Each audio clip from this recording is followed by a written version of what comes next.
Hello students. आज हम DOE worksheet number 45 करेंगे। ये वृत्त की स्पर्श रेखाओं पर आधारित प्रश्न है जो आपकी बुक में एग्जाम्पल्स दी हुई है। तो जैसा कि आप जानते हो कि ये हमारे पास वृत्त है।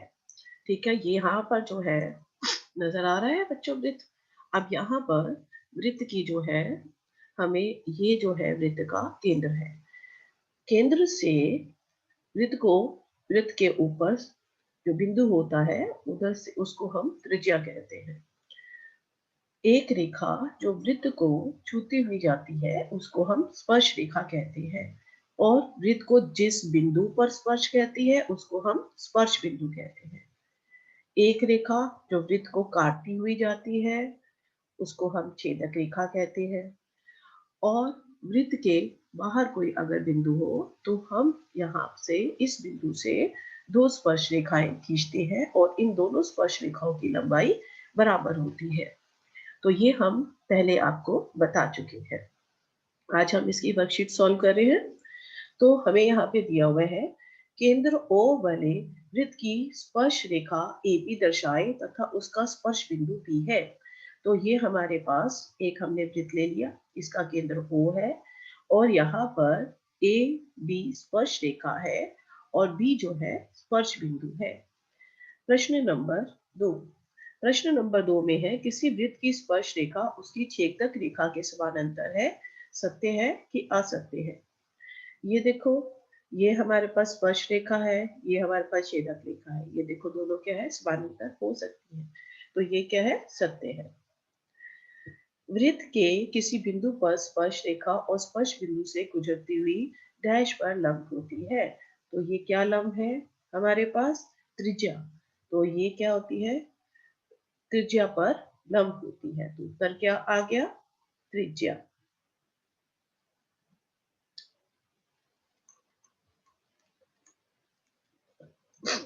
किसी वृत्त के एक बाहरी बिंदु से खींचे गए स्पर्श रेखाओं की लंबाई समान होती है। अब यहाँ पर देखो, अभी हमने आपको बताया था ये हमारे पास बाहरी बिंदु है, इस पे अगर हम स्पर्श रेखाएं खींचते हैं तो इन दोनों की लंबाई क्या होती है, समान होती है। तो यहाँ पर उत्तर क्या आ गया, लंबाई। अगला देखिए, उदाहरण एक है, सिद्ध कीजिए कि दो सकेंद्रीय वृत्तों में बड़े वृत्त की जीवा जो छोटे वृत्त को स्पर्श करती है स्पर्श बिंदु को पर समद्विभाजित होती है। तो यहाँ पर हमने एक बड़ा वृत्त ये ले लिया है, इसका नाम मैं C1 रख लेती हूँ। ये मेरे पास छोटा वृत्त है, इसका नाम C2 रख लेती हूँ। तो हमारे पास जो दिया है, पहला उसने हमें बोला है कि सकेंद्रीय वृत्त। सकेंद्रीय वृत्त क्या होते हैं, दो या दो से अधिक वृत्त जिसका सेम सेंटर हो, केंद्र सेम हो, उसको हम सकेंद्रीय वृत्त कहते हैं। अब यहाँ पर ए बी जो है वो छोटी जो सर्कल है उसकी स्पर्श रेखा है। हमें बताना है कि यहाँ पर AP जो है वो PB के बराबर है। तो ये आपको दिया है कि केंद्र O वाले दो सकेंद्रीय वृत्त C1 तथा C2 बड़े वृत्त की जीवा AB छोटे वृत्त के बिंदु P पर स्पर्श करती है। ये आपको लिखना है, सिद्ध करना है कि AP जो है वो PB के बराबर है। रचना के लिए हमने OP को मिलाया, OA को भी मिलाया और OB को भी मिलाया।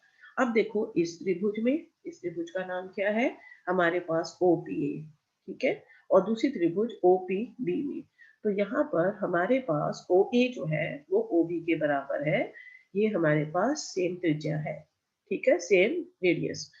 OP जो है वो हमारे पास कॉमन साइड आ गई, ठीक है, और हमारे पास ये एंगल 1 जो है वो एंगल 2 के बराबर हो गया, ईच इज 90 डिग्री। तो ये चीजें हमारे पास आ गई। तो हमारे पास कौन सी बन गई, RHS। तो ट्रायंगल OPA ये जो है हमारे पास सर्वांग सम है, OPP के सर्वांग सम है। तो इसका मतलब क्या आ गया, AP किसके बराबर आ गया, PB के बराबर आ गया। तो ये हमारे पास CPCT रिजल्ट आ गया। तो ये चीज हमने प्रूव करनी थी। नेक्स्ट है, केंद्र O वाले वृत्त पर बाहरी बिंदु D से दो स्पर्श रेखाएं TP और TQ खींची गई हैं। ये देखिए, ये T जो है बाहरी बिंदु है, TP और TQ दो स्पर्श रेखाएं खींची गई हैं। आगे दिया हुआ है कि सिद्ध करो कि angle P T Q is equal to 2 time O P Q. Angle P T Q, this angle हमने पी टी क्यू, ये वाला एंगल जो है हमने बताना है ये 2 टाइम ओ पी क्यू के बराबर है। ओ पी क्यू इस एंगल के बराबर है, ये चीज आपने प्रूव करनी है। अब यहाँ पर देखिए, हमने मान लिया कि एंगल पी टी क्यू जो है उसको आपने थीटा मान लिया।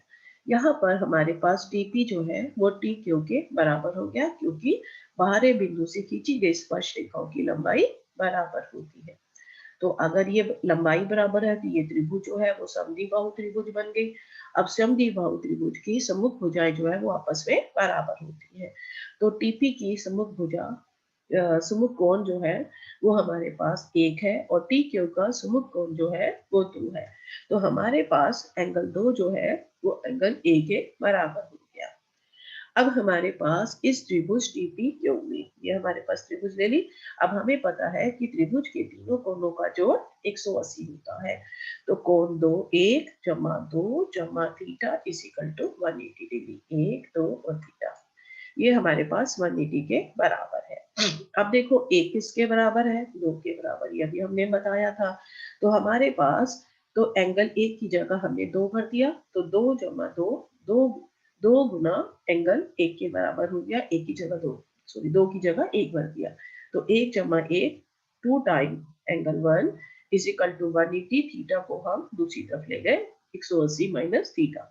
तो एंगल एक की वैल्यू क्या, एंगल एक जो है 2 को हम सीधी तरफ राइट हैंड साइड ले गए, तो 1/2 180 माइनस थीटा के बराबर हो गया।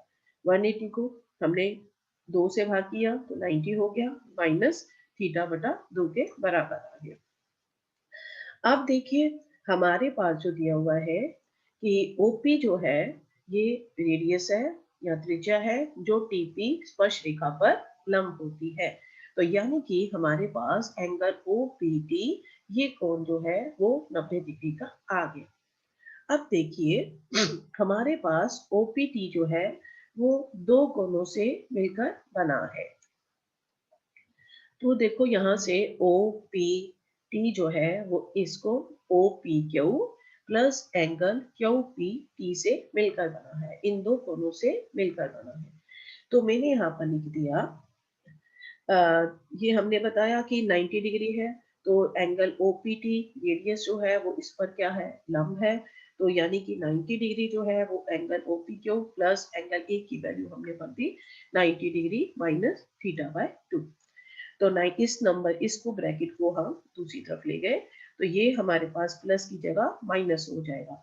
तो 90 minus 90 minus minus plus theta by 2 is equal to angle OPQ के बराबर हो गया। 90 से 90 कैंसिल हो गया, तो यहाँ से आ गया angle theta by 2। Theta theta हमने क्या लिया था, ये जो थीटा ये वाला लिया था, यानी कि क्या आ गया P T Q. So angle half of the angle P T Q is equal to angle O P Q के बराबर आ गया। तो ये हमने प्रूव करना था। अगला है स्वयं प्रयास कीजिए। उदाहरण 1 2 3 का प्रयोग की गए क्रम में कथन सहित एवं कसौटियों की सूची बनाएं। तो हमारे पास जो है पहले वाले में क्या हमारे पास था, पहले वाले में हमारे पास ये था कि वृत्त की किसी बिंदु पर स्पर्श रेखा स्पर्श बिंदु पर जाने वाली त्रिज्या पर लंब होती है। तो ये इसका पहले का उत्तर आ गया। तो पहला ये हो गया। दूसरा क्या हो गया कि किसी वृत्त पर वृत्त के एक बाहरी बिंदु से खींची गई स्पर्श रेखाओं की लंबाई समान होती है। तो ये हमारे पास दूसरा है। तो नेक्स्ट प्रश्न है,